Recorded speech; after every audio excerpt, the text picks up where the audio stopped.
नमस्कार साथियों, मैं विनोद एक बार पुनः आपका बहुत बहुत स्वागत करता हूं हमारे YouTube channel NSCS for MPPSC। जैसा कि आप सभी जानते हैं, जो हमारा पेपर थर्ड है MPPSC मेंस का, उसको ध्यान में रखते हुए, उसके महत्व को ध्यान में रखते हुए हम पेपर थर्ड की एक सीरीज़ YouTube पर आपके लिए लेकर आए हैं, जिसके कुछ लेक्चर्स पहले डल चुके हैं और आई होप आपने उन लेक्चर्स को बहुत अच्छे से देखा होगा और बहुत अच्छे से आपने उनको समझा भी होगा। और हमें आपके सुझावों का निरंतर इंतजार रहता है। अगर आपको लगता है कि कुछ और बेहतर किया जा सकता है तो बिल्कुल आप हमें सुझाव दे सकते हैं। कमेंट बॉक्स में आप हमें बता सकते हैं कि और क्या बेहतर हम कर सकते हैं आपके लिए।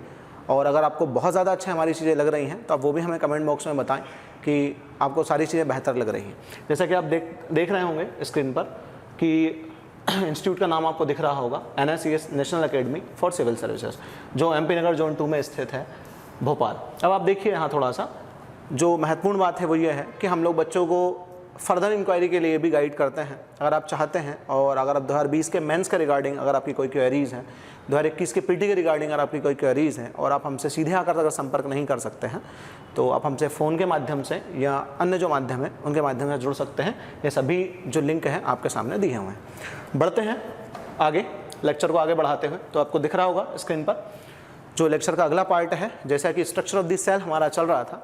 And structure of the cell में हम लोग जो सेल ऑर्गेनल्स हैं, जो कोशिकांग हैं, उनके बारे में स्टडी कर रहे थे।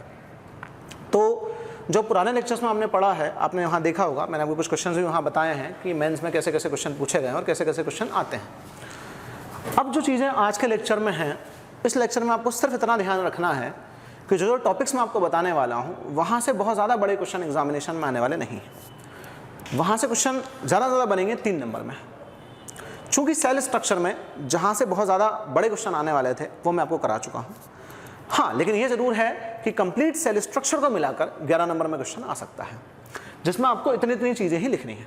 और जैसा कि आपको स्क्रीन पर दिख रहा होगा डायग्राम, आपको एग्जाम में इस टाइप का डायग्राम नहीं बनाना है। अगर वो सेल का स्ट्रक्चर पूछता है तो आपको जनरली जो टॉपिक दिया है उस टॉपिक के बारे में सिर्फ लिखना है और उसके पॉइंट्स लिखने हैं और उसके फंक्शन वगैरह जो होते हैं, उसके कार्य वगैरह जो होते हैं वो लिखने हैं, है ना। तो देखिए साथियों, 3 नंबर में क्वेश्चन यहाँ से आ सकता है और सेल स्ट्रक्चर में जब बड़ा क्वेश्चन आता है तो वो इसका पार्ट रहेगा ही रहेगा। तो आपको स्क्रीन पर दिख रहा होगा एंडोप्लाज्मिक रेटिकुलम, ठीक है, जिसको हम हिंदी में क्या बोलते हैं, अंतः प्रदर्वी जालिका, ठीक है। एंडोप्लाज्मिक रेटिकुलम को हिंदी में क्या बोला जाता है, अंतः प्रदर्वी जालिका बोला जाता है। अब महत्वपूर्ण बात यह है कि मेंस में अगर प्रश्न आता है एंडोप्लाज्मिक रेटिकुलम 3 मार्क्स में या 3 नंबर में, या फिर सेल स्ट्रक्चर के साथ अगर इसको लिखना होगा तो हम कैसा लिखेंगे इसको, ये सबसे महत्वपूर्ण बात है और कितना हमें इसमें याद रखना है। तो जैसे आपको स्क्रीन पर एक इंपॉर्टेंट चीज दिख रही होगी, इसका डायग्राम। तो अब डायग्राम को थोड़ा सा देखिए, यहाँ पर ध्यान से देखिएगा डायग्राम को आप कि इसमें आपको क्या दिख रहा है। तो जब डायग्राम में आप देखेंगे तो इसमें आपको महत्वपूर्ण चीज ये दिख रही होगी कि यहाँ है हमारा न्यूक्लियस, ठीक है। न्यूक्लियस जो है, न्यूक्लियस का काम क्या है, ये आपको पहले वाले लेक्चर्स में मैं समझा चुका हूं कि न्यूक्लियस का क्या काम है। तो ये जो न्यूक्लियस दिख रहा है आपको, इस न्यूक्लियस के चारों तरफ ये जो पूरा स्ट्रक्चर दिख रहा है आपको, ये जो पूरा स्ट्रक्चर दिख रहा है, ये पूरा का पूरा स्ट्रक्चर जो न्यूक्लियस के चारों तरफ आपको दिखाई दे रहा है, ये पूरा का पूरा स्ट्रक्चर होता है एंडोप्लाज्मिक रेटिकुलम, मतलब अंतः प्रदर्वी जालिका। तो पहले इंपॉर्टेंट चीज क्या बनेगी कि एंडोप्लाज्मिक रेटिकुलम जो होता है वो अटैच्ड होता है न्यूक्लियस के साथ, मतलब कि केंद्रक के साथ अटैच्ड होता है। पहला इंपॉर्टेंट बात तो ये हो गई कि जो एंडोप्लाज्मिक रेटिकुलम हमारा है, एंडोप्लाज्मिक रेटिकुलम क्या होता है, एंडोप्लाज्मिक रेटिकुलम पर्टिकुलर हमारा न्यूक्लियस के साथ अटैच होता है, ठीक है। अब थोड़ा सा और देख लीजिए, इसमें न्यूक्लियस के साथ जब ये अटैच होता है तो इसका फिर फंक्शन क्या होता है। फंक्शन की अगर मैं पर्टिकुलर बात करूं, यहां पर आपको 2 चीजें दिख रही होंगी, यहां से आप इसको डिवाइड करके देखिए। एक आपको साथियों इतना पार्ट दिख रहा होगा और एक पार्ट आपको इतना वाला दिख रहा होगा, 2 पार्ट आपको दिख रहे हैं यहां पर, ठीक है। ये जो पार्ट है इसके सामने मैंने लिख कर रखा स्मूथ एंडोप्लाज्मिक रेटिकुलम, और ये जो पूरा पार्ट है, इस पूरे पार्ट को हम क्या बोलेंगे, रफ एंडोप्लाज्मिक रेटिकुलम, है ना। क्या बोलेंगे, रफ एंडोप्लाज्मिक रेटिकुलम। यहां देखिए दिख रहा होगा आपको, इसको हम क्या बोलेंगे, रफ एंडोप्लाज्मिक रेटिकुलम। अब देखिए आप कुछ महत्वपूर्ण बातें। तो पहली बात क्लियर है, ध्यान रखिएगा लिखते टाइम कि एंडोप्लाज्मिक रेटिकुलम किससे अटैच है, न्यूक्लियस से अटैच है। एंडोप्लाज्मिक रेटिकुलम आर 2 टाइप्स, मतलब एंडोप्लाज्मिक रेटिकुलम है वो कितने प्रकार का होता है? 2 प्रकार का होता है। एक होता है स्मूथ एंडोप्लाज्मिक रेटिकुलम और एक होता है रफ एंडोप्लाज्मिक रेटिकुलम, जिसका हिंदी क्या होता है? स्मूथ एंडोप्लाज्मिक रेटिकुलम का हिंदी होता है चिकनी अंतःप्रदर्वी जालिका। रफ एंडोप्लाज्मिक रेटिकुलम का हिंदी होता है खुरदुरी अंतःप्रदर्वी जालिका। अब आप यहां पर एक महत्वपूर्ण बात देखिए कि इसको हम स्मूथ या चिकनी एंडोप्लाज्मिक रेटिकुलम क्यों बोलते हैं? क्योंकि इस पर जो उभार ये आपको दिख रहे हैं ना, ये उभार आपको इस पर कहीं भी नहीं दिखाई दे रहे होंगे। दैट मीन्स ये जो उभार हैं, ये उभार क्या हैं? तो ये जो उभार है साथियों, ये होते हैं राइबोसोम्स। क्या होते हैं? राइबोसोम्स होते हैं। जो उभार हैं, इन उभार्स को हम क्या बोलते हैं? इन उभार्स को हम राइबोसोम्स बोलते हैं। ठीक है। तो जो रफ एंडोप्लाज्मिक रेटिकुलम है, रफ एंडोप्लाज्मिक रेटिकुलम के ऊपर राइबोसोम्स पाए जाते हैं, इसीलिए रफ एंडोप्लाज्मिक रेटिकुलम रफ होता है। Is that clear? अब आप आगे देखिए। इतनी चीजें होने के बाद एक और महत्वपूर्ण बात कि इन सब के बाद जो एक महत्वपूर्ण बात आपको ध्यान रखना है, वो ध्यान रखना है फंक्शन, कार्य। एंडोप्लाज्मिक रेटिकुलम के कार्य क्या होते हैं? एंडोप्लाज्मिक रेटिकुलम का सबसे इंपॉर्टेंट जो कार्य होता है वो होता है जो मटेरियल होता है, फूड मटेरियल या जो अदर मटेरियल सेल के अंदर होता है, उस मटेरियल का डिस्ट्रीब्यूशन करना। डिस्ट्रीब्यूशन करना मतलब उसका वितरण करना। दैट मीन्स सेल के अंदर कार्बोहाइड्रेट कहां जाएगा, सेल के अंदर प्रोटीन कहां जाएगा, सेल के अंदर फैट कहां जाएगा, सेल के अंदर विटामिन कहां जाएगा, सेल के अंदर मिनरल्स कहां जाएंगे। मतलब जितने भी सब्सटेंसेस होते हैं, जितने भी पदार्थ होते हैं, जितना भी मटेरियल होता है, उस मटेरियल को कहां जाना है, किधर जाना है, किन दिशाओं में जाना है, कितना कितना जाना है, इन सब का जो मेन मैनेजमेंट है वो कौन करता है? एंडोप्लाज्मिक रेटिकुलम कहीं ना कहीं उसमें हेल्प काफी ज्यादा करता है। ठीक, आगे बढ़ते हैं इसी में। इसका सबसे इंपॉर्टेंट फंक्शन, बहुत इंपॉर्टेंट फंक्शन जो इसका होता है, वो बहुत इंपॉर्टेंट फंक्शन क्या है? तो इसका बहुत इंपॉर्टेंट फंक्शन होता है साथियों वो ये कि जो रफ एंडोप्लाज्मिक रेटिकुलम होता है, इस रफ एंडोप्लाज्मिक रेटिकुलम के ऊपर क्या पाए जाते हैं? राइबोसोम्स पाए जाते हैं। और जो राइबोसोम्स होते हैं, राइबोसोम्स के अंदर एक इंपॉर्टेंट प्रोसेस होती है। जब राइबोसोम आप पढ़ेंगे तो वहां भी पढ़ेंगे, लेकिन यहां पर भी मैं बता देता हूं। राइबोसोम के अंदर एक बहुत इंपॉर्टेंट प्रोसेस होती है, वो होती है प्रोटीन सिंथेसिस, प्रोटीन संश्लेषण। ठीक है। तो प्रोटीन संश्लेषण का जो काम है वो राइबोसोम के अंदर होता है, लेकिन प्रोटीन संश्लेषण को जो सरफेस देता है, मतलब प्रोटीन संश्लेषण को रहने के लिए जो जगह देता है, वो कौन देता है? Endoplasmic reticulum. और कौन सा एंडोप्लाज्मिक रेटिकुलम साथियों? Rough endoplasmic reticulum. क्लियर है इतना? तो आई होप आपको इतनी चीजें समझ में आई होंगी। आप फिर से एक बार इसको समराइज कर लेते हैं, सिंपल सा सुन लीजिए कि 3 नंबर में 5 नंबर में आता है तो कैसे करेंगे। 5 नंबर में आता है तो जो डेफिनेशन वगैरह है वो लिखकर आप फंक्शन लिख दीजिए। हो सकता है 3 नंबर में वो आपसे सीधे इस पर टिप्पणी पूछ ले कि रफ एंडोप्लाज्मिक रेटिकुलम पर एंडोप्लाज्मिक रेटिकुलम पर टिप्पणी लिखिए, या वो 3 नंबर में पूछ ले कि एंडोप्लाज्मिक रेटिकुलम का फंक्शन लिखिए, कार्य लिखिए, है ना। तो उस स्थिति में आप क्या करेंगे? और अगर 5 नहीं पूछता तो उस स्थिति में आप क्या करेंगे? 5 में आने की संभावना काफी कम है, 3 में आने की संभावना ज्यादातर रहती है, और क्वेश्चन प्रीलिम्स में भी यहां से आने की संभावना बनती है। फिर से देखते हैं। पहला पॉइंट, एंडोप्लाज्मिक रेटिकुलम किससे अटैच्ड होता है? न्यूक्लियस से अटैच्ड होता है। Endoplasmic reticulum are 2 types. पहला है स्मूथ चिकना एंडोप्लाज्मिक रेटिकुलम, सेकंड है रफ मतलब खुरदरा एंडोप्लाज्मिक रेटिकुलम। जो स्मूथ एंडोप्लाज्मिक रेटिकुलम है उस पर राइबोसोम्स नहीं पाए जाते हैं, ठीक है, लेकिन रफ एंडोप्लाज्मिक रेटिकुलम पर राइबोसोम ये जो दिख रहे हैं ये राइबोसोम्स पाए जाते हैं, इसलिए रफ एंडोप्लाज्मिक रेटिकुलम होता है।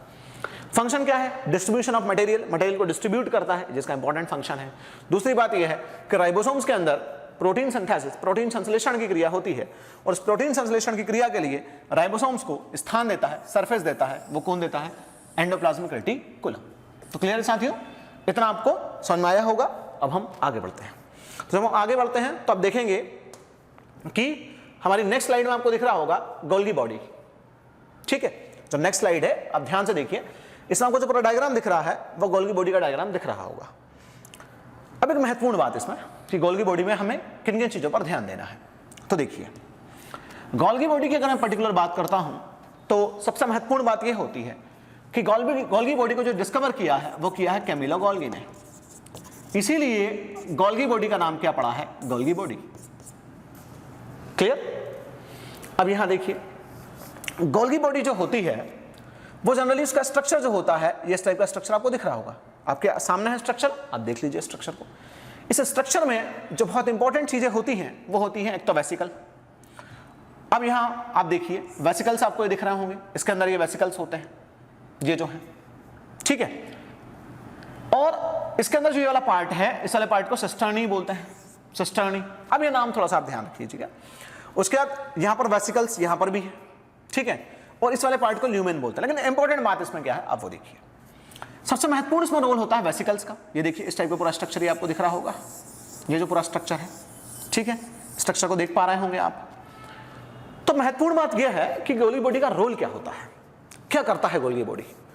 गोल्गी बॉडी का जो महत्वपूर्ण कार्य होता है सेल के अंदर, वो महत्वपूर्ण कार्य ये होता है कि जो गोल्गी बॉडी होता है, वो गोल्गी बॉडी सेल में जो मटेरियल होता है उस मटेरियल को स्टोर कर कर रखता है। कुछ मटेरियल स्टोर करता है, कुछ मटेरियल पर ये प्रोसेस भी करता है, ठीक है। और सबसे महत्वपूर्ण कार्य इसका जो होता है वो ये होता है कि ये सिंपल जो कार्बोहाइड्रेट्स है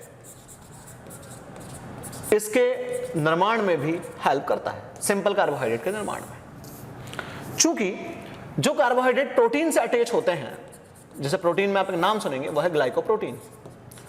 तो ग्लाइकोप्रोटीन इसका मतलब क्या है, नाम से शो हुए ग्लाइकोप्रोटीन। दैट मींस यहां देखिए ग्लाइको, यहां लिख देता हूं मैं ताकि स्पष्ट थोड़ा सा दिख जाए आप लोगों को, ग्लाइकोप्रोटीन, ठीक है। ग्लाइको दैट मींस ग्लूकोज की बात है, प्रोटीन मतलब प्रोटीन, तो ग्लाइकोप्रोटीन मतलब ग्लूकोज कहना नहीं, प्रोटीन से अटैच्ड है। तो ग्लाइकोप्रोटीन से इस शुगर को अलग करना, इस ग्लूकोज को अलग करने का जो काम है वो कौन करता है, वो भी करता है गोल्गी बॉडी या गोल्गी अपार्टस, जो भी आप बोलना चाहें आप बोल सकते हैं, ठीक है। एक और महत्वपूर्ण बात साथियों, जो गोल्गी बॉडी होता है, गोल्गी बॉडी प्लांट के अंदर भी होता है। जो प्लांट्स होते हैं उन प्लांट्स में भी गोल्गी बॉडी पाया जाता है। तो गोल्गी बॉडी के अंदर जब आप महत्वपूर्ण बात को देखेंगे तो आप ये देखेंगे जो गोल्गी बॉडी होता है उसको कहीं ना कहीं कुछ किताबें जो लिखती हैं वो क्या लिखती हैं, गोल्गी बॉडी को डिक्टियोसोम भी कहा जाता है। क्या कहा जाता है साथियों, डिक्टियोसोम भी कहा जाता है। क्यों कहा जाता है आप वो देख लीजिए, और डिक्टियोसोम कहाँ कहा जाता है वो भी एक महत्वपूर्ण बात है। तो डिक्टियोसोम जिसको कहा जाता है वो कहा जाता है प्लांट्स में। अगर प्लांट्स में गोल्गी बॉडी है, ठीक है, प्लांट्स में मतलब पादपों में, तो पादपों में इसे डिक्टियोसोम के नाम से भी जाना जाता है, डिक्टियोसोम इस नाम से भी इसको जाना जाता है, किसमें, प्लांट्स में। फिर से समराइज करते हैं साथियों, Golgi body, who was discovered, Golgi body, जो गोल्गी बॉडी है तो Golgi body discovered by Camillo Golgi. So इसका नाम क्या है, गोल्गी बॉडी। गोल्गी बॉडी का महत्वपूर्ण फंक्शन क्या है, गोल्गी बॉडी स्टोर कर रखती है मटेरियल को, प्रोसेस कराती है मटेरियल में, मटेरियल पर प्रोसेस भी कराती है अदर चीज़ों की। और दूसरी बात इंपॉर्टेंट ये है कि जो गोल्गी बॉडी होती है वो गोल्गी बॉडी सिंपल कार्बोहाइड्रेट्स के फॉर्मेशन में महत्वपूर्ण होती है। जो कार्बोहाइड्रेट ग्लाइकोप्रोटीन के साथ, मतलब प्रोटीन के साथ ग्लाइकोप्रोटीन के फॉर्म में होता है, जो उसे वहां से भी अलग करने का कार्य करती है। गोल्गी बॉडी स्पेशली अगर प्लांट्स में पाई जाती है तो प्लांट्स में गोल्गी बॉडी को डिक्टियोसोम्स के नाम से भी जाना जाता है। गोल्गी बॉडी में चीजों को स्टोर वगैरह करने के लिए वेसिकल्स वगैरह होते हैं, ठीक है, और जनरली इसका पार्ट सिस्टर्नी भी कहलाता है। लेकिन ये सब चीजें प्योर बायोलॉजी में चली जाती हैं, तो आपको इतना ज्यादा इनको ध्यान रखने की जरूरत है नहीं, क्योंकि इतना डेप्थ नहीं आता है यहाँ से। जहां से बहुत ज्यादा डेप्थ आने वाला रहेगा मैं आपको बिल्कुल वहां क्लियर करूंगा कि यहां से बहुत ज्यादा डेप्थ चीजें आ सकती हैं। तो ठीक है साथियों, क्लियर है इतना गोल्गी बॉडी। उम्मीद है 3 नंबर में आएगा तो गोल्गी बॉडी आप जरूर लिख देंगे, और प्रीलिम्स में आएगा तो यहां से आपका क्वेश्चन गलत होने के चांस अब शायद नहीं रहेंगे। अब आप देखिए जस्ट इसके बाद थोड़ा सा और आगे बढ़ते हैं और क्या महत्वपूर्ण बातें हैं। तो हम इसमें आगे देखें तो नेक्स्ट स्लाइड की तरफ आगे बढ़ते हैं। अब आपको दिख रहा है क्या, राइबोसोम्स, ठीक है, लेकिन आपको ऊपर गोल्गी बॉडी दिख रहा होगा, तो थोड़ा सा इसको आप मैनेज करिए, ठीक है। यहां गलती से गोल्गी बॉडी लिखा गया है, ये जो है ये गलती से गोल्गी बॉडी यहां पर लिखा हुआ है, लेकिन ये है क्या, राइबोसोम। तो थोड़ा सा इसको हम यहां पर मैनेज करते हुए चलेंगे, ठीक है, इतना आई होप मैनेज कर ही सकते हैं आप। तो यहां पर आप देख लीजिए राइबोसोम्स, ठीक है, राइबोसोम्स। ठीक, बढ़ते हैं आगे। राइबोसोम बहुत इंपॉर्टेंट है साथियों, क्योंकि यहां से प्रीलिम्स में भी क्वेश्चन आते हैं और यहां से हम चूंकि मेंस में भी क्वेश्चन आने की संभावनाएं हो सकती है। राइबोसोम के बारे में थोड़ी देर पहले ही जिक्र हुआ था कि राइबोसोम जिस जगह पर होता है वो जगह कौन सी है? Endoplasmic reticulum. मतलब राइबोसोम जो है वो रफ एंडोप्लाज्मिक रेटिकुलम के ऊपर पाया जाता है, और रफ एंडोप्लाज्मिक रेटिकुलम है ही इसलिए क्योंकि इस पर राइबोसोम पाया जाता है ना। तो राइबोसोम में आपको क्या ध्यान रखना है? राइबोसोम में आपको सिंपली जो चीज ध्यान रखने वाली है वो क्या है? ये देखिए, आप यहाँ आपको स्ट्रक्चर दिख रहा होगा राइबोसोम का। ये पूरी सेल है, ये सेल है हमारी। इस सेल के अंदर आपको ये सारा के सारे पार्ट दिख रहे होंगे। ये आपको एंडोप्लाज्मिक रेटिकुलम दिख रहा होगा, ये आपको सारे के सारे पार्ट सेल के अंदर दिख रहे होंगे। ये पूरा सेल के पार्ट है। लेकिन अलग से जब आप राइबोसोम्स को देखेंगे तो ये जो पूरा दिख रहा है ना, ये एक्चुअली में रफ एंडोप्लाज्मिक रेटिकुलम है। इसमें जो स्ट्रक्चर दिख रहे हैं, छोटे छोटे स्ट्रक्चर, ये छोटे छोटे स्ट्रक्चर क्या है? हमारे राइबोसोम्स हैं। देखिए इसमें लिखा है, यहां से एक एरो बना हुआ है, यहां से एरो बना हुआ है, यहां से एरो बना हुआ है। तो आपको दिख रहा होगा कि ये राइबोसोम्स हैं।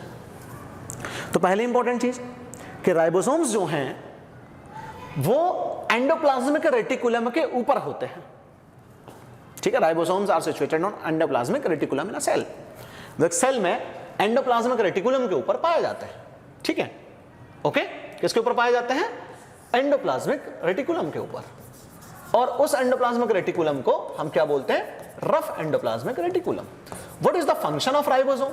सबसे इंपॉर्टेंट चीज कि राइबोसोम का फंक्शन क्या है, कार्य क्या है, ये बहुत इंपॉर्टेंट है साथियों। राइबोसोम का जो फंक्शन है, यहां से प्रश्न आ सकता है 3 नंबर में कि right the function of ribosome biology में। और चूंकि अब यूनिट का डिवाइडेशन है तो आपको थोड़ा थोड़ा चीजों का ध्यान रखना ही पड़ेगा कि कहां से कैसा क्वेश्चन बन सकता है। तो फंक्शन आपसे पूछे तो आप क्या लिखेंगे? अभी कुछ देर पहले जिक्र हुआ था, उसको फिर से जिक्र करते हैं। इसका इंपॉर्टेंट फंक्शन है, it helps in protein synthesis. साथियों किसमें हेल्प करता है? प्रोटीन सिंथेसिस में हेल्प करता है। दैट मीन्स ये है प्रोटीन के संश्लेषण में सहायता करता है। हिंदी में अगर मैं बोलूं तो प्रोटीन संश्लेषण, ठीक है। प्रोटीन संश्लेषण के लिए कुछ प्रोसेस होती है सेल के अंदर जो आरएनए से संबंधित भी होती है। चूंकि मुख्य रूप से आरएनए भी इसमें हेल्प करता है। किसमें? प्रोटीन सिंथेसिस में, ठीक है। तो आरएनए के संयोग से प्रोटीन सिंथेसिस की क्रिया होती है। किसके संयोग से? आरएनए के संयोग से प्रोटीन सिंथेसिस की क्रिया होती है। किसके अंदर होती है? राइबोसोम के अंदर होती है। So ribosome is called protein factory. Ribosome को हम क्या बोलते हैं? Protein factory. क्यों बोलते हैं? चूंकि राइबोसोम के अंदर कौन सी प्रोसेस होती है? प्रोटीन सिंथेसिस की प्रोसेस होती है। दैट मींस प्रोटीन का निर्माण होता है और प्रोटीन यहीं पर रहता भी है। So it is called protein factory of cell. इसे सेल का प्रोटीन फैक्ट्री कहा जाता है। इतना क्लियर आई थिंक आपको हुआ होगा साथियों। अब बढ़ते हैं आगे। अब आप देखिए इसी में, अब अगर आप राइबोसोम में देखेंगे चीजें तो बहुत ज्यादा लिखने की जरूरत आपको पड़ेगी नहीं। अब सिंपल सी बात लिखिए कि राइबोसोम कहां होते हैं? राइबोसोम एंडोप्लाज्मिक रेटिकुलम के ऊपर होते हैं। राइबोसोम एंडोप्लाज्मिक रेटिकुलम के ऊपर होते हैं, जहां उस एंडोप्लाज्मिक रेटिकुलम को रफ एंडोप्लाज्मिक रेटिकुलम बोला जाता है। राइबोसोम्स दानों के रूप में, दानों की संरचनाओं की तरह एंडोप्लाज्मिक रेटिकुलम पर बिखरे होते हैं। What is the function of ribosome? तो the main function of ribosome is protein synthesis with the help of RNA. Ribosome जो है प्रोटीन सिंथेसिस करता है, बट किसकी हेल्प से करता है? आरएनए की हेल्प से करता है। That means RNA is most important part of protein synthesis. जब मैंने आपको लेक्चर्स में डीएनए आरएनए का डिफरेंस पढ़ाया है पिछले लेक्चर्स में, तो मैंने वहां आपको बताया होगा कि DNA is the genetic material, ठीक है। RNA is not a genetic material, but RNA is very important for protein synthesis. But where is the protein synthesized? Protein is synthesized in ribosome. So ribosome is called protein factory of a cell. ठीक, clear साथियों? बढ़ते हैं आगे इसी में। अब आप आगे की स्लाइड्स में देखेंगे अगली इंपॉर्टेंट चीजें सेल के पार्ट्स में और क्या क्या होने वाला है। अब आप देखिए, अब आप थोड़ा सा यहां पर देखिए। नेक्स्ट स्लाइड आपको क्या दिख रही है? नेक्स्ट स्लाइड में आपको दिख रहा होगा सेंट्रियोल्स। आपने मेरे पिछले लेक्चर्स देखे होंगे, मैंने डायरेक्टली सीधे सीधे अपने हिसाब से पढ़ाया है, लेकिन इस बार मैंने कुछ पीपीटीज बनवाई हैं आपके लिए, ताकि आपको कुछ डायग्राम्स एक्चुअली दिखें, ताकि आप ये देख पाओ कि एक्चुअली स्ट्रक्चर्स किस तरह के होते हैं, ताकि वो आपकी और ज़्यादा हेल्प कर पाए और आपको ज़्यादा हेल्प मिल पाए। अब आप देखिए, आपको स्क्रीन पर दिख रहा होगा सेंट्रियोल्स, ठीक है। सबसे महत्वपूर्ण बात यह है कि सेंट्रियोल्स जो है वो क्या होते हैं। पहली बात तो ये है, आपको दिख रहा है बंडलों की तरह स्ट्रक्चर, देखिए ध्यान से, ये पूरा बंडलों की तरह स्ट्रक्चर दिख रहा है आपको, ये पूरा अरेंज्ड है बंडल, ये देखिए ये पूरे बंडल अरेंज्ड है, ठीक है, सब एक दूसरे से इस तरीके से अरेंज्ड है। ये देखिए यहां पर ये जो स्ट्रक्चर आपको दिख रहा है ये सेंट्रियोल्स का स्ट्रक्चर है, ठीक है। सबसे पहली इंपॉर्टेंट बात जो सेंट्रियोल्स के बारे में आपको ध्यान रखने वाली है वो क्या है, जैसे कि आप स्क्रीन पर देख पा रहे हैं कि centrioles are present in animal cell but not plant cell, in plant cell. Centrioles जो होते हैं वो साथियों एनिमल सेल में तो होते हैं, है ना, किसमें होते हैं, एनिमल सेल में तो होते हैं, लेकिन वो प्लांट सेल में नहीं होते हैं। ये एक बहुत महत्वपूर्ण बात है, वो आपसे क्वेश्चन एग्जामिनेशन में कर सकता है, ऑब्जेक्टिव ही पूछ ले कि सेंट्रियोल्स कहां नहीं होते हैं या सेंट्रियोल्स कहां पर होते हैं, है ना। तो सेंट्रियोल्स कहां पर हैं, एनिमल सेल में है, मतलब जंतु कोशिका में है, पादप कोशिकाओं में नहीं है। चलिए देखिए आगे, सबसे महत्वपूर्ण बात यह है कि जो सेंट्रियोल्स होते हैं वो सेंट्रियोल्स कहां हेल्प करते हैं, ठीक है, और क्यों बहुत ज्यादा इंपॉर्टेंट होते हैं। तो साथ ही जो सेंट्रियोल्स होते हैं वो सेंट्रियोल्स हेल्प करते हैं सेल डिवीजन में। कहां पर हेल्प करते हैं साथियों, वो सेल डिवीजन में हेल्प करते हैं। जो सेल होती है, जब सेल का सेल डिवीजन होता है, और सेल डिवीजन क्या होता है, सिंपली छोटा सा आप समझिए, बाकी जब सेल डिवीजन का पार्ट आएगा तो वहां आप डिटेल में समझेंगे और आप इसकी कहानी भी वहां पर बहुत ज्यादा डिटेल में पढ़ेंगे, लेकिन मैं आपको अभी 3 नंबर के टिप्पणी के हिसाब से सिर्फ बता रहा हूं कि centrioles are present in animal cell but not plant cell. Centriole are used for animal cells to reproduce. Animal cell जो होती हैं उनका रिप्रोड्यूस, मतलब दैट मीन्स जो एनिमल सेल में सेल डिवीजन होता है, जिस प्रोसेस से नई सेल का निर्माण होता है, सेल डिवीजन की प्रोसेस में नई सेल का निर्माण होता है, उस नई सेल के निर्माण में सेंट्रियोल्स का बहुत इंपॉर्टेंट रोल होता है। It is clear in your mind, ठीक है। फिर से आप सुनिए, यहाँ आई थिंक आपको समझ में आ गया होगा, बाद में रिपीट करता हूँ, थोड़ा सा और आगे देखिए। They release long stiff fibers called microtubules that split the cells apart during cell division, ठीक है। ये पूरा क्या करते हैं, माइक्रोट्यूबुल्स बनाते हैं, जैसे कि ये ट्रिपलेट माइक्रोट्यूबुल्स आपको दिख रहे हैं, ये पूरा माइक्रोट्यूबुल्स का ही पार्ट है। तो ये अलग अलग माइक्रोट्यूबुल्स बनाते हैं, और जब अलग अलग माइक्रोट्यूबुल्स बनाते हैं तो ये सेल का जो पार्ट है सेल डिवीजन के दौरान उसको वहां पर हेल्प करते हैं और नई सेल के निर्माण में सहायता करते हैं। पूरी प्रोसेस कैसे होती है, पूरी प्रोसेस क्या है, जब मैं सेल डिवीजन पढ़ाऊंगा तो वहां पर ये आएगा ही आएगा, तो वहां पर मैं आपको पूरा क्लियर करने वाला हूं कि चीजें कैसी होती हैं। लेकिन वो सेंट्रियोल्स में 3 नंबर में लिखने के लिए सिर्फ आपको दे, तब क्या लिखेंगे, सबसे महत्वपूर्ण बात तो ये है, डायग्राम बनाने की जरूरत तो पड़ती नहीं है, डायग्राम ऐसे डायरेक्टली पूछता भी नहीं है एग्जामिनेशन में। आप सिर्फ सिंपल सी बात ध्यान रखिए सेंट्रियोल्स में कि centrioles are present in animal cell but not in plant cell. And what is the function of centriole, तो the main function of centriole is, क्या है मेन फंक्शन सेंट्रियोल का, centriole are helpful in cell division in animal cell. Centriole जो है जंतु कोशिका में जो कोशिका विभाजन होता है उसमें महत्वपूर्ण पार्ट या महत्वपूर्ण भूमिका निभाते हैं। क्लियर है साथियों इतना, ठीक है। सेंट्रियोल्स के बाद हम बढ़ते हैं हमारी अगली स्लाइड की तरफ। अब देखिए बहुत बढ़िया टॉपिक आपको सामने स्क्रीन पर दिख रहा होगा, लाइसोसोम। बड़ा इंपॉर्टेंट टॉपिक है, प्रीलिम्स के हिसाब से भी इंपॉर्टेंट है और मैं समझता हूं मेंस के हिसाब से भी बहुत ज्यादा इंपॉर्टेंट टॉपिक ये आपका होने वाला है, क्योंकि लाइसोसोम पर वो 3 नंबर में टिप्पणी आपसे पूछ सकता है, क्योंकि लाइसोसोम को सुसाइडल बैग के नाम से भी जाना जाता है, इसलिए बिल्कुल वो आपसे लाइसोसोम के बारे में 3 नंबर में टिप्पणी पूछ लेगा। और आपको यहाँ पर 3 नंबर में टिप्पणी आती है तो कैसा क्या लिखना है ये भी आप यहाँ पर देखेंगे, ठीक है। सॉरी फॉर डिस्टर्बेंस, थोड़ा सा कचरे की दिक्कत हुई है आंख में, शायद कुछ चला गया है इसलिए थोड़ा साफ किया है। तो देखिए आप यहां आगे बढ़ते हैं इसी में लाइसोसोम में। आपको एक चीज नोटिस करने में आ रही होगी, आज मैं बहुत आराम से बहुत स्लो आप पढ़ा रहा हूं, तो आई होप आपको चीज़ें अच्छे समझ में आएंगी, क्योंकि मैं ध्यान में रख रहा हूँ कुछ बच्चे आर्ट्स के, कॉमर्स के भी होंगे, सारे बच्चे साइंस ग्रुप के तो नहीं होंगे, कुछ बच्चे ह्यूमैनिटीज़ वगैरह के जो हैं उन्हें ज़्यादा दिक्कत ना आए, इसलिए मैं थोड़ा सा स्लो आराम से आपको समझाने की कोशिश कर रहा हूँ। अगर आपको लग रहा है कहीं पर कोई चीज़ नोट करनी चाहिए या कुछ करना है, तब वहाँ पर बढ़िया आराम से वीडियो को रोक लें और बढ़िया पूरी चीज़ लिख लें, उसके बाद फिर आगे बढ़ें। क्योंकि देखिए, देखने के साथ साथ अगर आप नोट्स बनाते हुए चलेंगे साथ में, तो it will be very helpful for you. क्योंकि अगर आप नोट्स बना लेंगे, आपके की पॉइंट्स बन जाएंगे, आपके की पॉइंट्स बन जाएंगे, तो की पॉइंट्स हम कहते हैं पीएससी में जब तैयारी करते हैं कि जो हमारे की पॉइंट्स होते हैं वो हमारे लिए किसी भी ग्रंथ से कम नहीं होते हैं, क्योंकि की पॉइंट्स एग्जाम टाइम पे आपको बहुत ज़्यादा हेल्प करते हैं। एग्जाम के एक दिन पहले अगर आपको रिवीजन करना है तो बहुत इंपॉर्टेंट जो रहते हैं वो क्या होते हैं, की पॉइंट्स। पूरी किताब तो उठाएंगे नहीं, पूरे नोट्स तो उठाएंगे नहीं, हम रिवीजन कहाँ से करते हैं, हमारे की पॉइंट से रिवीजन करते हैं। तो की पॉइंट्स का बड़ा इंपॉर्टेंट रोल यहाँ पर इस तैयारी में होता है। चलिए टाइम वेस्ट ना करते हुए आगे बढ़ते हैं। तो साथियों, लाइसोसोम सेल के अंदर ही होता है, सेल के अंदर ही पाया जाता है लाइसोसोम। आपको इस तरह का स्ट्रक्चर दिख रहा होगा लाइसोसोम में।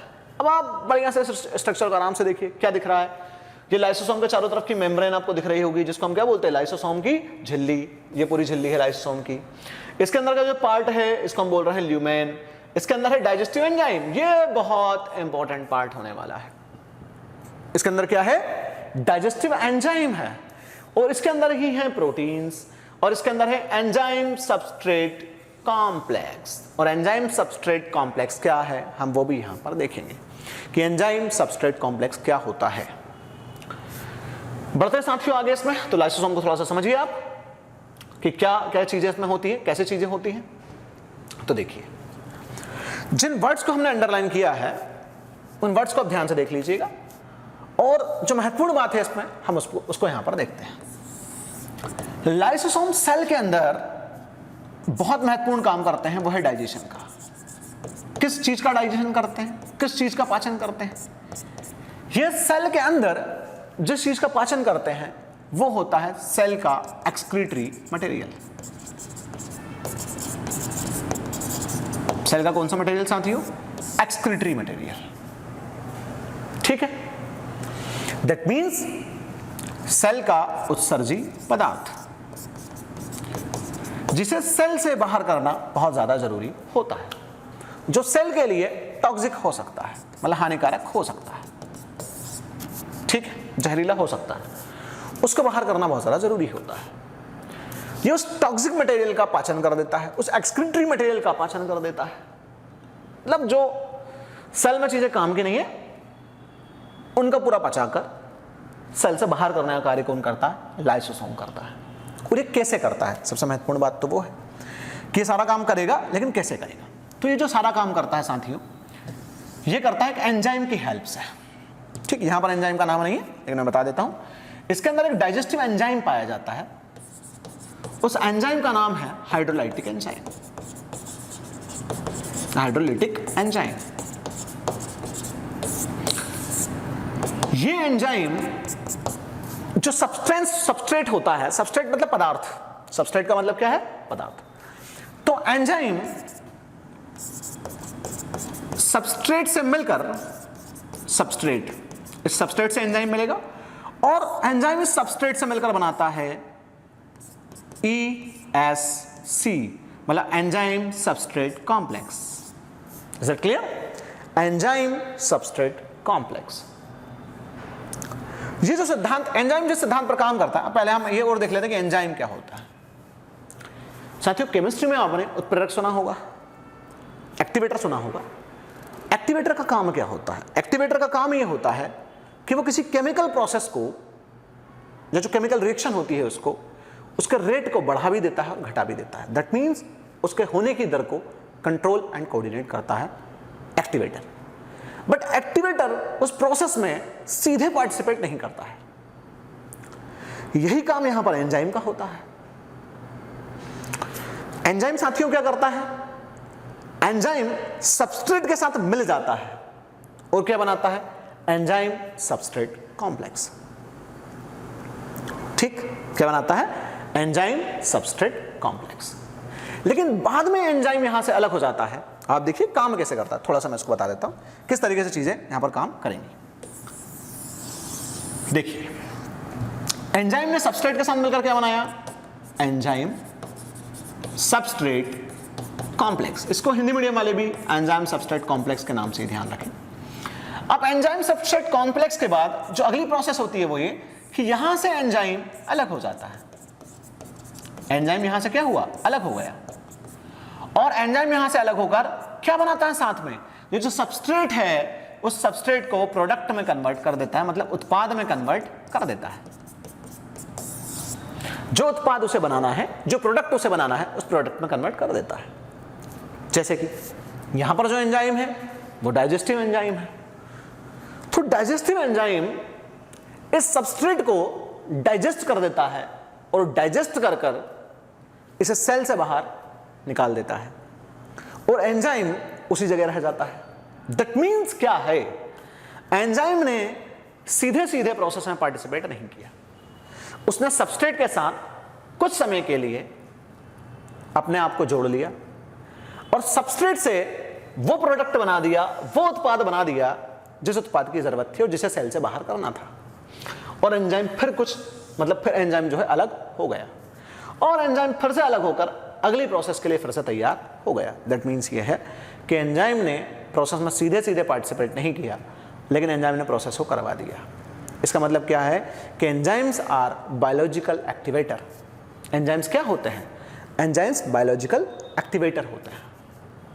और एक और महत्वपूर्ण बात साथियों कि मैं कुछ बातें यहाँ पर आपको जनरली नहीं बताना चाह रहा हूँ, वो ये है कि कभी कभी मैं बता देता हूँ इसकी खोज किसने की है, लेकिन कुछ फैक्ट्स ऐसे हैं जो फैक्ट्स आपको ध्यान रखना है।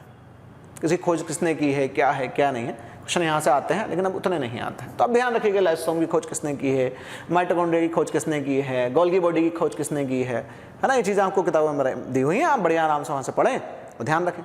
आपको मेन जो लेक्चर्स में देखना है वो क्या देखना है, कॉन्सेप्ट्स, कि आपके कॉन्सेप्ट क्लियर हो रहे हैं या नहीं हो रहा है। तो अब देखिए कि जब इसके बारे में हम बात करेंगे तो हम क्या बोलेंगे कि लाइसोसोम जो है वो सेल के अंदर पाए जाने वाला एक स्ट्रक्चर है और एक सेल ऑर्गेनल है, मतलब कोशिकांग है, जिसका महत्वपूर्ण कार्य कोशिका के अंदर क्या होता है, डाइजेशन करने का होता है, पाचन करने का होता है उत्सर्जी और हानिकारक पदार्थों का। उसके लिए एंजाइम के अंदर लाइसोसोम के अंदर एक डाइजेस्टिव एंजाइम पाया जाता है। उस डाइजेस्टिव एंजाइम का नाम है हाइड्रोलाइटिक एंजाइम। वो एंजाइम सबस्ट्रेट से मिलकर एंजाइम सबस्ट्रेट कॉम्प्लेक्स बनाता है और जब वो फिर प्रोसेस जब हो जाती है तो उस प्रोसेस के बाद में एंजाइम अलग हो जाता है और वो सबस्ट्रेट को प्रोडक्ट में कन्वर्ट कर देता है, जिसे सेल से बाहर कर दिया जाता है। अब आप देखिए एक महत्वपूर्ण बात यहाँ पर जो आपके लिए जानना बहुत ज़्यादा जरूरी है। अब साथियों आपने सुना होगा कि इन सबके साथ साथ जो लाइसोसोम है उसको मौत की थैली या मौत का थैला या सुसाइडल बैग के नाम से जाना जाता है। ऐसा क्यों कहते हैं? 3 नंबर में आता है, क्या आता है 3 नंबर में? सुसाइडल बैग, मौत का थैला या मौत की थैली। क्यों इसको सुसाइडल बैग बोलते हैं? पहला क्वेश्चन तो ये हमारे सामने अराइज होता है। मैंने आपको अभी बताया कि इसके अंदर क्या होते हैं, डाइजेस्टिव एंजाइम। दैट मीन्स इसके अंदर पाचक एंजाइम होते हैं। वो पाचक एंजाइम क्या करते हैं, हानिकारक पदार्थों का या टॉक्सिक सब्सटेंसेस का पाचन कर कर सेल के बाहर कर देते हैं। लेकिन कभी कभार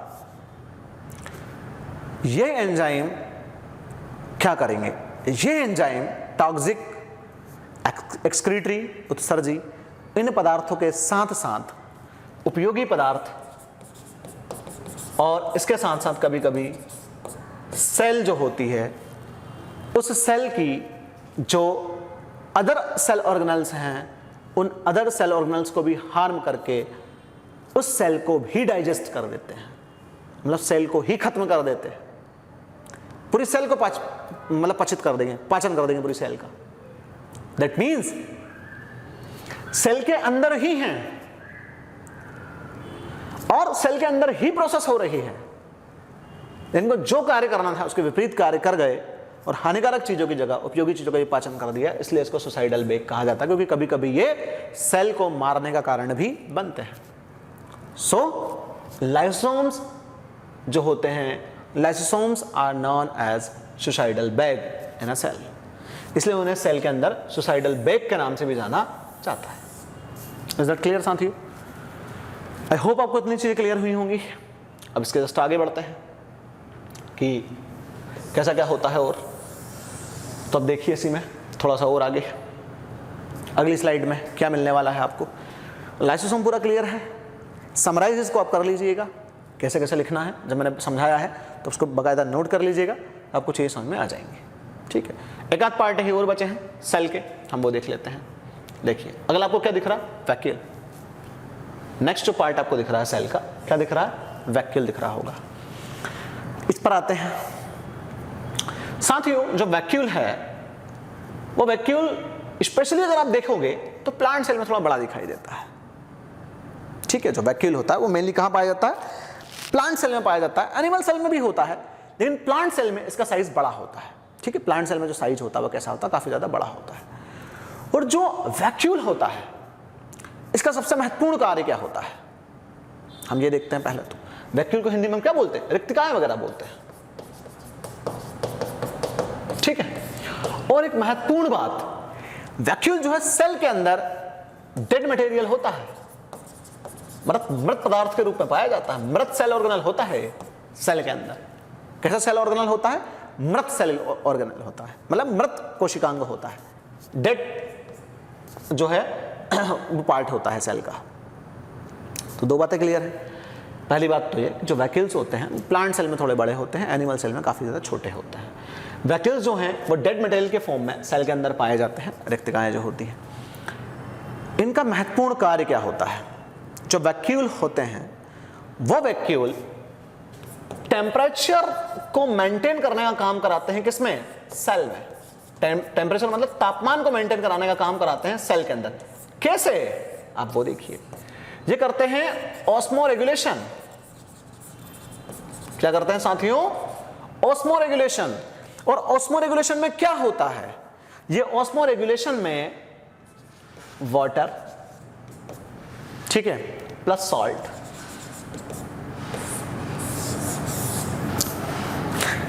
इनको बैलेंसिंग फॉर्म में रखते हैं। दैट मींस इनको जो है कंट्रोल एंड कोऑर्डिनेट करते हैं। तभी तो क्या मेंटेन कर पाते हैं?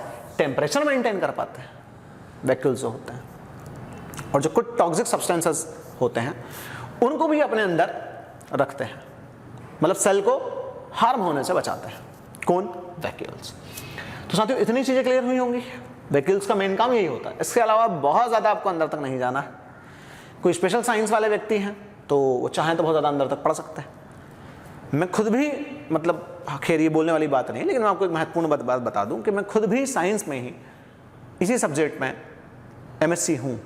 ठीक है, एमएससी किया हुआ मैंने अपने ही सब्जेक्ट में, लेकिन मैं फिर भी उसको बहुत ज़्यादा डेप्थ नहीं लेकर जा रहा हूं। क्योंकि जनरली जो मेरा सिविल सर्विसेज की तैयारी का अनुभव है, तो मैं इस थर्ड पेपर के साथ साथ अन्य कुछ सब्जेक्ट्स भी पढ़ाता हूं, जो आपको यूट्यूब पर भी जल्दी ही लेक्चर्स मिलेंगे। तो मैंने जो सिविल सर्विसेज की तैयारी के दौरान जो एनालिसिस किया है वो ये किया है कि आपको जनरल स्टडी के हिसाब से नॉलेज होना चाहिए। तो आप यहाँ देखिए इंपॉर्टेंट बात कि आपको सिर्फ टिप्पणी के हिसाब से चीज़ें पता होना चाहिए। कितना कितना एग्जाम में आ रहा है वो आपके लिए बहुत इंपॉर्टेंट है। तो आप समझ गए कितना एग्जाम में आने वाला है, आपको उस हिसाब से चीज़ें देखनी है। चलिए अब इसके बाद हम पूरे टॉपिक को समराइज करते हैं। जो मैंने पिछले लेक्चर्स में पूरा पढ़ाया है वो, और जो इन लेक्चर्स में पूरा हुआ है वो, उसको हम देखते हैं कि क्या क्या चीज़ें हुई हैं। लगभग आपका सारा पूरा टॉपिक खत्म हो चुका है। और जब पूरा टॉपिक आपका खत्म हो चुका है, सेल स्ट्रक्चर, लगभग सेल स्ट्रक्चर आपका पूरा खत्म हो चुका है, तो इसके अंदर आप किस तरीके से चीज़ें देखेंगे। अब आप देखिए, जो मैंने पूरा पढ़ाया है मैं उसको समराइज कर रहा हूं। ये चीज़ें आपके लिए बहुत ज़्यादा इंपॉर्टेंट होने वाली है। मैंने आपको पूरा पढ़ाया सेल क्या है, मैंने आपको पढ़ाया कोशिका सिद्धांत, सेल थ्योरी क्या है, ठीक है। मैंने आपको पढ़ाया मॉडर्न सेल थ्योरी के अंतर्गत क्या क्या चीजें आती हैं, ये आपका हो गया है, ठीक है। इसके अलावा मैंने आपको सेल वॉल पढ़ाया है सेल के स्ट्रक्चर में, मैंने आपको सेल मेम्ब्रेन बताया है सेल के स्ट्रक्चर में, ठीक है। मैंने आपको प्रोटोप्लाज्म पढ़ाया है, और प्रोटोप्लाज्म के अंदर मैंने आपको दो चीजें महत्वपूर्ण तौर पर बताई हैं। एक मैंने आपको पूरा न्यूक्लियस पढ़ाया है, मतलब केंद्रक पढ़ाया है। इस केंद्रक के अंदर डीएनए और आरएनए के बारे में और इनका अंतर भी मैंने आपको पढ़ाया है, ठीक। जो आपने पुराने लेक्चर्स देखे होंगे उनमें सारे टॉपिक्स कवर हुए हैं। ये चीजें आप ध्यान रखिएगा कि इस टॉपिक के अंदर आपको कितनी कितनी चीजें कवर करनी थी, वो चीजें कवर हुई हैं या नहीं हुई हैं। इसके अंदर मैंने आपको साइटोप्लाज्म पढ़ाया है, और साइटोप्लाज्म के अंदर जो इंपॉर्टेंट सेल ऑर्गेनल्स आते हैं, जो कोशिकांग आते हैं, वो सारे के सारे कोशिकांग भी मैंने आपको पढ़ाए हैं। और वो सारे के सारे कोशिकांग कौन कौन से? मैंने आपको माइटोकॉन्ड्रिया पढ़ाया है, ठीक है। मैंने आपको जो क्लोरोप्लास्ट है वो क्लोरोप्लास्ट पढ़ाया है, मतलब प्लास्टिड्स जो होते हैं वो प्लास्टिड्स पढ़ाए हैं, मतलब जिन्हें हम हिंदी में क्या बोलते हैं? लवक बोलते हैं। ये सारी चीजें हुई। कुछ और भी बातें बता देता हूं और क्या क्या आपने पढ़ा है यहाँ पर। तो देखिए, इन सबके साथ साथ आपने जो टॉपिक्स पढ़े हैं वो टॉपिक्स कौन कौन से हैं? गोल्गी बॉडी आपने पढ़ा है, ठीक है। आपने राइबोसोम पढ़ा है, आपने एंडोप्लाज्मिक रेटिकुलम पढ़ा है, आपने वैक्यूल्स पढ़े हैं, आपने सेंट्रियोल्स पढ़े हैं, ठीक है। ये सारी चीजें आपने पढ़ी हैं। ये सब के सब कोशिकांग है। दैट मीन्स कोशिका क्या है, ठीक है। और जो कोशिका है उस कोशिका के कोशिकांग कौन कौन से होते हैं, उसका स्ट्रक्चर कैसा होता है, ये लगभग आप पूरा पढ़ चुके हैं, ठीक। कुछ महत्वपूर्ण बातें हैं वो भी मैं आपको बता दूंगा, जैसे ये कि दो डिफरेंस वगैरह जो है, मैं जब आपको क्वेश्चन दूंगा तो मैं वहां उन डिफरेंसेस को बता दूंगा जब मैं आंसर राइटिंग कराऊंगा, ठीक है। जैसे प्रोकैरियोटिक यूकैरियोटिक सेल में क्या अंतर है, एक कोशिकी बहुकोशिकी जीवों में क्या अंतर है, पादप कोशिका जंतु कोशिका में क्या अंतर है।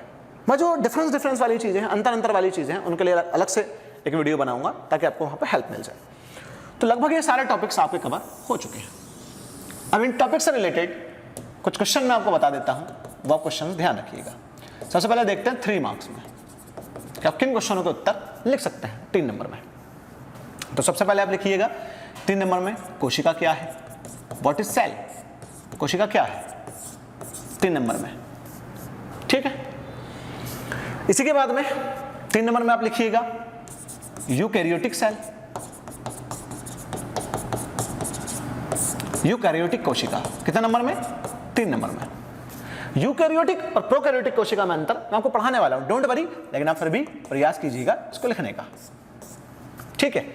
इसके बाद आप 3 नंबर में लिखिएगा गोल्गी बॉडी। गोल्गी बॉडी क्या है? इसके बाद आप 3 नंबर में लिखिए लाइसोसोम, या फिर इसकी जगह पर आ सकता है कि उसको सुसाइडल बेक क्यों कहते हैं, ये भी क्वेश्चन आ सकता है, ठीक है। इन दोनों को आप करिएगा। क्वेश्चन नंबर 5, अब 3 नंबर में फंक्शन ऑफ राइबोसोम लिखिएगा, राइबोसोम के कार्य, ये आप 3 नंबर में लिखें, है ना। तो 5 क्वेश्चन आपको मैंने 3 नंबर में दिए हैं यहां से, है ना। कुछ क्वेश्चन 5 नंबर वाले भी देखते हैं। जब लिखने का प्रयास करिएगा, मैं आपको जो लेक्चर की सीरीज चल रही है उसमें आंसर राइटिंग में सिखाऊंगा, तो इनके आंसर्स जो हैं, मॉडल आंसर्स वगैरह जो हैं, मैं आपको बिल्कुल कराना सिखाऊंगा, लेकिन मैं चाहता हूं आप प्रयास करें, क्योंकि आंसर राइटिंग में खुद की क्रिएटिविटी ना मारें। आप जैसा आपको लगता है कि हम और बेहतर कुछ अच्छा लिख सकते हैं, उसको लिखने का प्रयास जरूर करें। अब देखिए आगे नेक्स्ट 5 मार्क्स में देखिए कि 5 मार्क्स में कुछ क्वेश्चन यहां से कैसे कवर हो सकते हैं। पहला क्वेश्चन 5 मार्क्स का जो पूरा टॉपिक कंप्लीट होने के बाद आप लिखेंगे वो है व्हाट इज सेल, जो मैं आपको 3 नंबर में दे चुका हूं, और सेल थ्योरी क्या है, इसके इंपॉर्टेंट टॉपिक्स, ठीक है। व्हाट इज सेल, ठीक है ना। राइट अबाउट सेल थ्योरी, कोशिका क्या है, कोशिका सिद्धांत के बारे में लिखिए, 5 नंबर में आपको लिखना है। Second question, what is mitochondria, mitochondria क्या है। ध्यान रहे माइटोकॉन्ड्रिया से क्वेश्चन 2019 के मेंस में 6 नंबर में पूछा गया है, माइटोकॉन्ड्रिया से स्पेशली, ठीक है। तो व्हाट इज माइटोकॉन्ड्रिया, माइटोकॉन्ड्रिया क्या है ना। माइटोकॉन्ड्रिया को powerhouse of the cell क्यों कहा जाता है, powerhouse of the cell इसको क्यों कहते हैं, ये क्वेश्चन का आंसर भी आपको लिखना है। कितने नंबर में? 5 नंबर में। Third question, write difference between DNA and RNA, इन दोनों में आपको अंतर लिखना है। कितने नंबर में? 5 नंबर में। डीएनए और आरएनए में अंतर कितने नंबर में साथियों? 5 नंबर में। फोर्थ क्वेश्चन 5 मार्क्स के हिसाब से, क्लोरोप्लास्ट पर शॉर्ट नोट टिप्पणी, कितने नंबर में? 5 नंबर में। क्लोरोप्लास्ट पर शॉर्ट नोट मतलब टिप्पणी लिखनी है आपको। 4 क्वेश्चन हो गए 5-5 नंबर के, ठीक है। 5 क्वेश्चन हुए 3-3 नंबर के, 4 क्वेश्चन हो गए 5-5 नंबर के। एक क्वेश्चन देते हैं 11 नंबर का, उसको भी आप नोट करें। लास्ट क्वेश्चन है 11 मार्क्स का, जो मैं सीधे सीधे आपसे पूछ रहा हूं, जो पहले 15 नंबर में आ चुका है ये क्वेश्चन। एक ही क्वेश्चन दे रहा हूं, मैं फिर से रिपीट कर रहा हूं, यह क्वेश्चन पहले 15 नंबर में आ चुका है। एक्सप्लेन या डिस्क्राइब सेल स्ट्रक्चर। जो सेल का स्ट्रक्चर है, जो कोशिका की संरचना है, उस संरचना को 11 नंबर में आपको पूरा बताना है। दैट मीन्स ये है कि कोशिका के अंदर कौन कौन से पार्ट पाए जाते हैं, कोशिका के अंदर कितने पार्ट होते हैं। अगर आपने मेरे सारे के सारे लेक्चर सेल वाले देखे होंगे तो डेफिनेटली आप इसका आंसर लिख पाएंगे। अगर नहीं भी लिख पा रहे हैं तो मैं आपको मॉडल आंसर जरूर दूंगा, वहाँ से आप लिख लीजिएगा। लेकिन मैं चाहता हूँ एक बार आप प्रयास जरूर करें। तो साथियों, सारी चीज़ें मैंने समराइज़ कर दी हैं, साथ में मैंने आपको कुछ क्वेश्चंस भी दे दिए हैं। मुझे उम्मीद है कि जितने लोग भी हमसे जुड़े हुए हैं इन क्वेश्चनों के उत्तर वो लिखने का प्रयास करेंगे। और इस लेक्चर को ही अगर आपने देखा, बाकी लेक्चर्स नहीं देखे हैं, तो आप उत्तर शायद ढंग से नहीं लिख पाएंगे। तो उसके लिए आप क्या करें, बाकी लेक्चर्स को देख लें और जो उत्तर है उत्तर लिखने का प्रयास ज़रूर करें, है ना। जो मैंने क्वेश्चंस दिए हैं उनका जल्द ही जो क्वेश्चंस दिए हैं उनके मॉडल आंसर्स के लिए भी आपको कुछ वीडियोज़ मिल जाएंगे। तो अब बने रहिए हमारे साथ। हमारा जो MPPSC को लेकर एक प्रयास चल रहा है उसमें, और इसी तरीके से हम आपके लिए जो लेक्चर्स हैं वो लाते रहेंगे। और लेक्चर्स आपको कैसे लग रहे हैं आप बिल्कुल हमसे शेयर करें, और ज़्यादा चैनल को लाइक करें, शेयर करें, सब्सक्राइब करें अपने फ्रेंड्स, ठीक है। और जो भी PSC एस्पिरेंट्स हैं उन तक भी आप हमारी इस लेक्चर सीरीज को पहुँचाएँ ताकि सभी लोग इसका फ़ायदा उठा पाएँ। मिलते हैं साथियों अगले लेक्चर में एक नई ऊर्जा और एक नई उम्मीद के साथ। लगे रहिए तैयारी में। जय हिंद।